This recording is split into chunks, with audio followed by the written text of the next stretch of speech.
हाथों से राधा को दूध की राधा ने कंपटीशन में विजेता आ गई थी।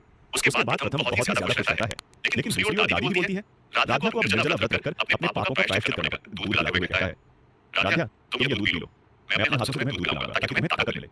दूध पीने के बाद तुम कल सुबह निर्जला व्रत रखने की कोशिश कर सको। आखिर बिना पानी और भोजन के पूरा दिन कैसे रह पाएगी?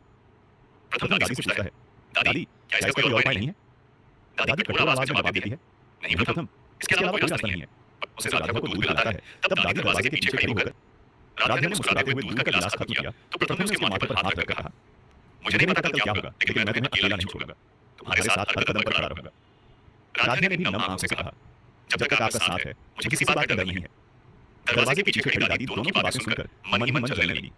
वह सोचने लगी कि जितना वह राधा को कमजोर करना चाहती है, उतना ही प्रथम का प्यार राधा को मजबूत बना रहा है। दादी ने इस समय तय कर लिया कि अगले दिन ऐसा खेल खेलेंगी जिससे राधा किसी भी हाल में पूरे परिवार के सामने अपमानित हो जाए। रात के खाने के समय दादी ने घोषणा कर दी कि अगले दिन पूरे घर में पूजा होगी और राधा को सूर्योदय से पहले उठकर सारी तैयारियां भी करनी होंगी। ये सुनकर रजनी माँ ने कहा, माँ जी अगर राधा निर्जला व्रत भी रखेगी और सारी तैयारी भी करेगी तो उसकी तबीयत बिगड़ जाएगी, दादी और भी ज्यादा बातें बनाएंगी। मैंने कुछ खाया है। पंडित लालच में सब कुछ मान चुका था, उसे सिर्फ पैसों से मतलब था। सुबह होते ही राधा बिना कुछ खाए पिए उठ गई। उसने मंदिर सजाया, पूरे घर में दीपक जलाए, फूल सजाए और पूजा की तैयारी शुरू कर दी।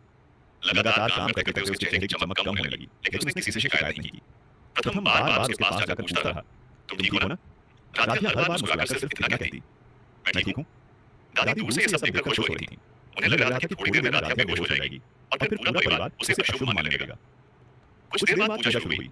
पंडित जी ने फिर वही बात दोहराई कि अगर राधा ने पूरे दिन बिना पानी के व्रत नहीं रखा तो पूरे परिवार पर संकट आ जाएगा। कर इशारे कर रहे हैं। उसके मन में शक पैदा हुआ। उसने चुपचाप अपने एक दोस्त को फोन किया जो उसी मंदिर में काम करता था जहां से ये पंडित आया था। उधर राधा की हालत धीरे-धीरे बिगड़ने लगी। उसके हाथ कांपने लगे और आंखों के सामने अंधेरा छाने लगा। प्रथम तुरंत उसके पास पहुंचा और उसे संभाल लिया। प्रथम ने दादी से कहा, बस बहुत हो गया, मैं अपनी पत्नी की जान खतरे में नहीं डाल सकता। उसके सामने कहा, यह पंडित हमारे मंदिर का नियमित पुजारी नहीं है। और गुस्से से पंडित की तरफ देखा और पूछा, सच बताओ तुम्हें ये सब कहने के लिए किसने कहा था? पहले तो पंडित डर गया, लेकिन जब पुलिस बुलाने की बात हुई तो उसका साहस टूट गया। उसने कांपती आवाज में स्वीकार कर लिया कि दादी ने उसे पैसे देकर झूठ बोलने के लिए कहा था।